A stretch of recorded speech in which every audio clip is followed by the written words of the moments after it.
So, who's next? Alamin natin ang alamat ng mahiwagang mandirigmang ito. Mula sa mistikong lupain ng silangan, si Sun ay hindi pangkaraniwang mandirigma. Isang makapangyarihang mandirigma na may pinagmulang langit, kumukuha siya ng lakas mula mismo sa araw. Pero ano nga ba ang kakaiba kay Sun? Ito ay ang kanyang pambihirang kakayahang gumawa ng mga clone na nakakalito at nakakapangibabaw sa kanyang mga kalaban.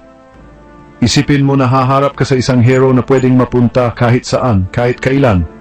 Yan ang mahika ni Sun. Mula sa matinding labanan hanggang sa mga sandali ng tahimik na pagninilay, ang paglalakbay ni Sun ay puno ng tiyaga at karunungan.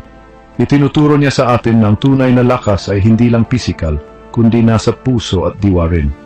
Kaya sa susunod na piliin mo si Sun, tandaan, hindi ka lang basta naglalaro ng hero. Isinasabuhay mo ang isang alamat. Handa ka na bang ilabas ang kapangyarihan ni Sun sa susunod mong laro? Simulan na natin.